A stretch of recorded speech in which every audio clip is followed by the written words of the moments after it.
I'm Kimmie. I live on 73 acres off-grid in beautiful Northern Idaho.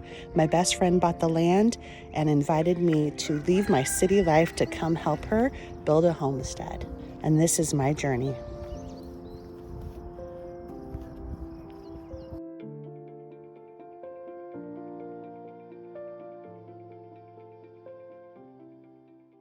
Welcome to Waking Up Country. I'm Kimmie, and I'm going to talk to you today a little bit about something I experienced over the past week and kind of give you some thoughts on some suggestions that I have.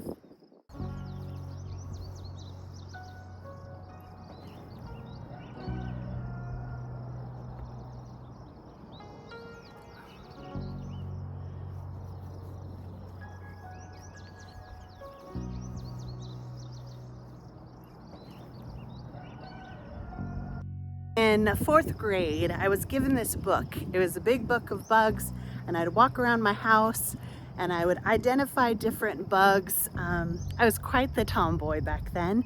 At one time in my life, I contemplated being an entomologist and studying insects. I find them fascinating, even to this day. That's what got me into this beautiful world of beekeeping.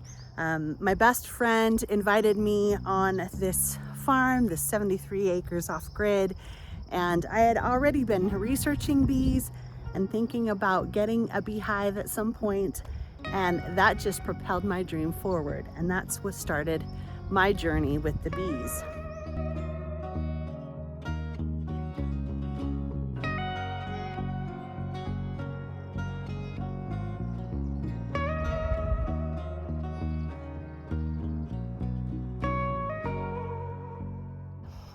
For those of you that didn't watch it, I had a bee crawl up my nose on my last video, and I did proceed to get stung, which caused some pretty significant swelling in my face. I did take 2 doses of Benadryl directly after it happened. About an hour after that, I took a 3rd dose of Benadryl, and my swelling continued to get larger and larger, and my whole face swelled up. I will post a picture here so you can see what I'm talking about. I just want to talk about different remedies, different treatments, things that you can try, things you should have on hand.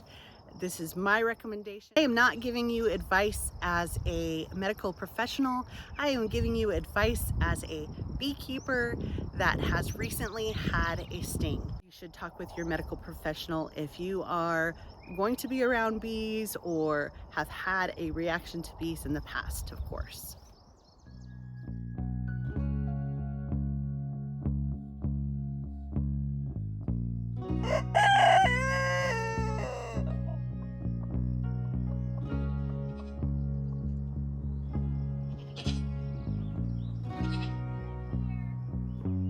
Okay, so I've never been allergic to stings before. Last summer I got stung by wasps.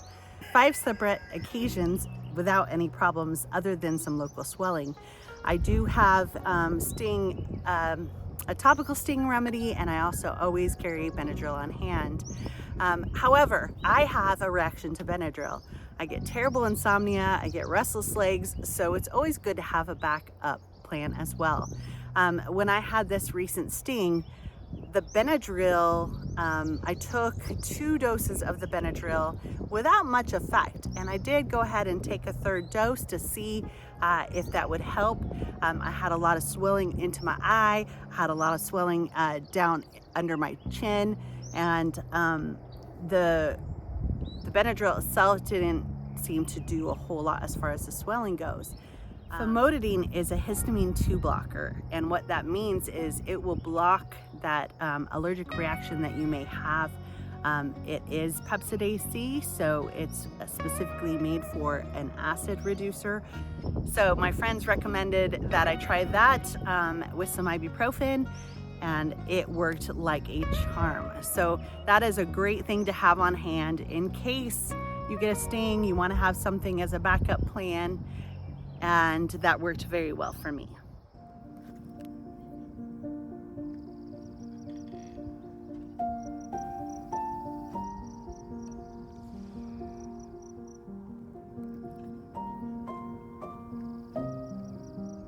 It's very, very important that you think about during the summer, being prepared and having the necessary things that you need. If you have never had a reaction in the past, and all you have is local swelling, you know, obviously topical treatments like Benadryl, there is some like peppermint oils that you can use. There's a lot of natural remedies.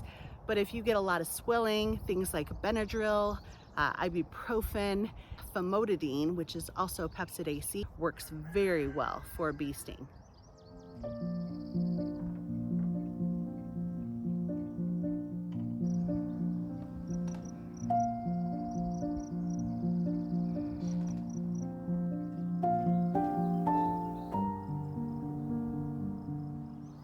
So did you know that after a bee stings you, it can take up 10 minutes for the venom to affect you? And the most important thing is to get the stinger out right away. A honeybee will die immediately after it's done stinging you. The honeybee, it leaves a barbed stinger in your skin.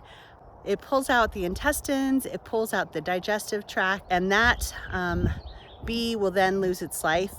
And it will also put off a pheromone warning his neighbor bees that you are an intruder and that possibly they might want to come attack you as well. A wasp will sting you multiple times, and usually a wasp will sting you only for defensive measures like being close to their hive, or if you squish them in your clothing or something of that sort. But it's always good to be prepared, have something on hand, especially if you don't know what your reaction is going to be. You may have in the past had a reaction that was mild, some swelling, that kind of thing, but anytime that can become a severe reaction and you could have some trouble breathing, etc. So it's always good to have on hand, especially if you are around an area that has a lot of flowers like this area does, or if you are beekeeping or deal with a lot of bees or wasps in your area. It's always good to have a something on hand like an EpiPen, or even if you get a sting and you know you're allergic and you don't have an EpiPen, it's good to just put hot water on that and burn it, because it's easier to treat a burn than it is to treat a anaphylactic reaction. I'm not giving you advice as a medical professional. I do have some experience in the medical field, but this is more of a just thinking with summer coming and bees and wasps being more prevalent, what would be the best thing to prepare for.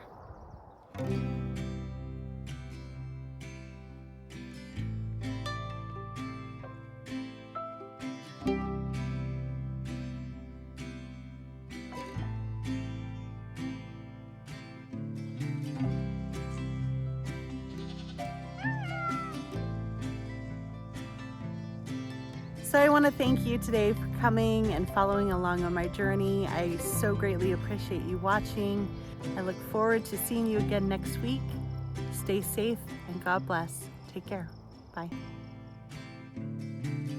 The fall is coming, I can feel it. The breeze brings goosebumps to my skin.